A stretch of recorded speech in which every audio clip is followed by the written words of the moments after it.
binabayaran talaga pero ayaw naman ng iba. Ito lang 18 ang pumayag at lalabas na daw sa susunod na mga araw yung mga kinausap na hindi naman pumayag. At binunyag na rin ni Trillanes sino talaga ang mga nasa likod niya.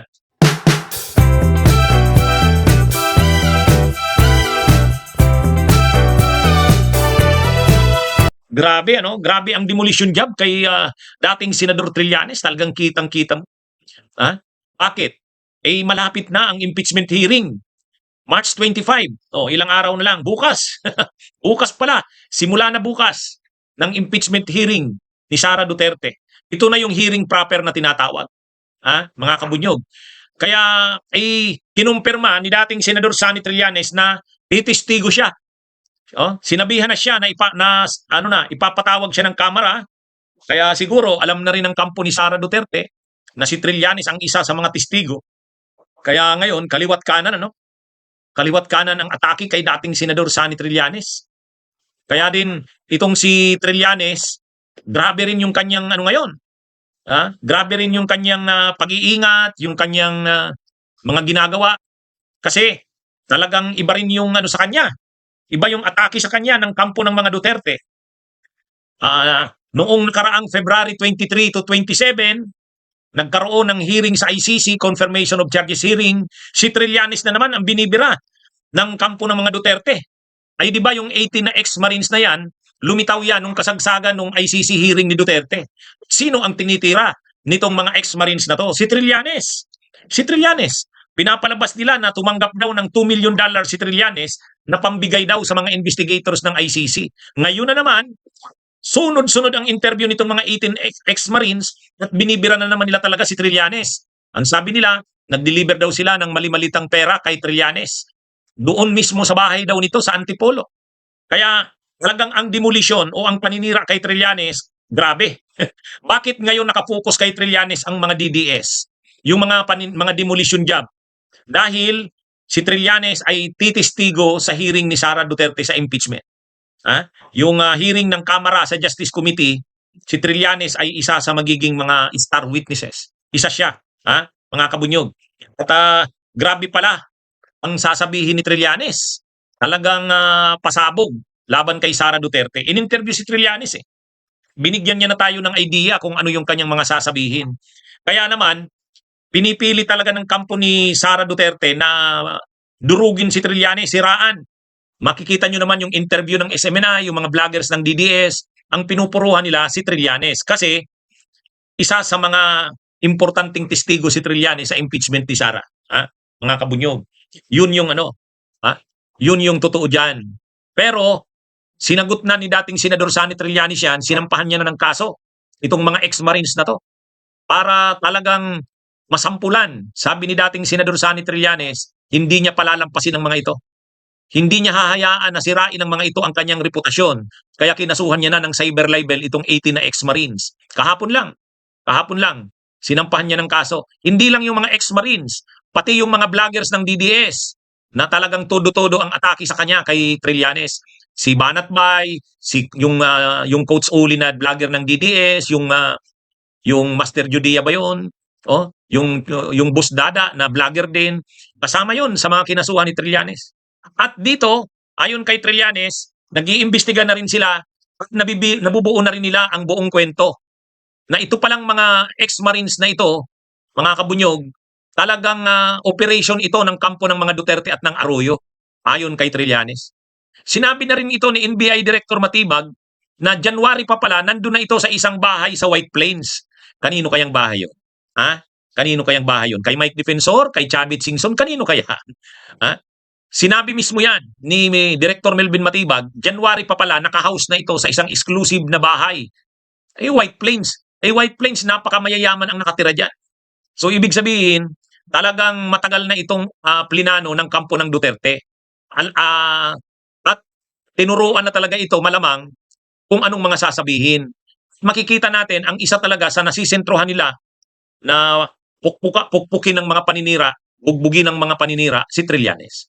Paano sisiraan si Trillanes? Palabasin na kaya yan ganyan, kaya yan porsigido sa paglaban sa Duterte, pag-expose sa Duterte dahil bayad yan. Yan yung pinapalabas ng mga DDS na itong mga ex-Marines na to.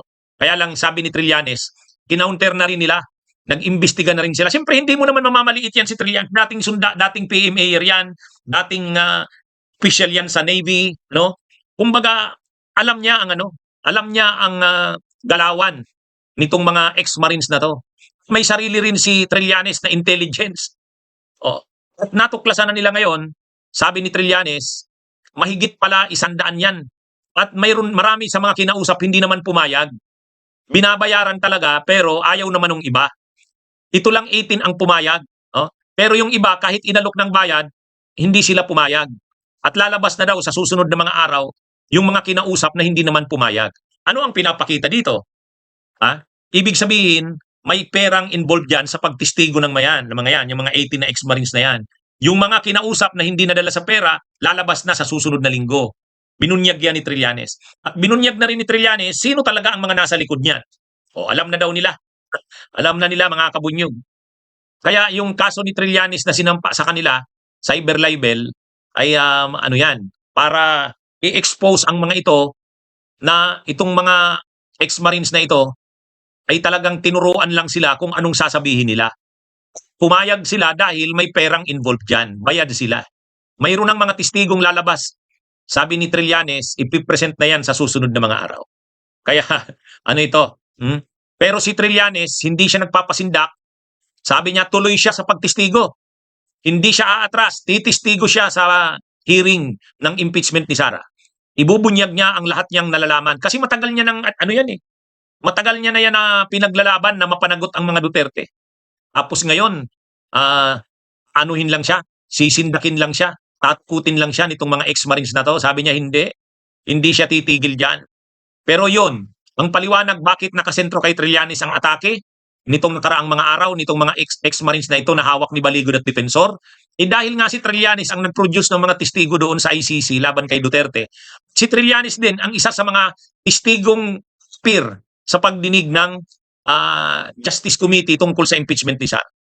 Kumbaga, mga kabunyog, grabe ang sa kanya. Mabigat din itong role na ito ni Trillanes. Siguro kung nandito to si Duterte sa Pilipinas, kung hindi nakakulong sa ICC, sa sobrang galit ni Duterte siguro, gumawa na yan ng paraan na iligpit si Trillanes. Siguro lang tingin ko lang. Makikita nyo naman yung galit ni Trillanes ni Duterte doon kay Trillanes, di ba? Doon sa hearing, katabi, naka-televise yun, naka-livestream. Pero galit talaga si Duterte, hawak niya yung mic, itatapon niya kay Trillanes. Matindi yung galit ng matindi ang galit ni Duterte. Kaya lang, nakakulong na siya doon sa ICC. Hindi na siya maka-instruction kasi bawat sabihin niya doon nasusubaybayan ang kanyang mga sinasabi at kung ano ang plano niyang gawin. Kaya si Duterte. Kumbaga napilayan. Kasi hindi na siya makagalaw doon sa ICC. Ang bawat tawag niya sa telepono, pinapakinggan ng ICC. Siyempre hindi pwedeng hayaan ng ICC baka kung ano nang pinaplano ni Duterte. Kaya mga kabunyog, mga kababayan. Ngayon, kinumpirma na ni Trillanes na titistigo nga siya sa hearing. Siguro hindi pa naman niya bukas. Yung March 25 kasi bukas, pa lang, parang preliminaries, ayusin yung mga rules, schedules, sino yung mga resource persons na ipapatawag, mga testigo, kailan ipapatawag, yung mga schedules. Pero ang una talagang presentation ng mga testigo at ebidensya sa April 14. Sabi ni Trillanes, siya yata ang unang ipapatawag Si Trillanes yata ang unang ipapatawag sa April 14. Kaya mga kabunyog, abangan talaga natin to.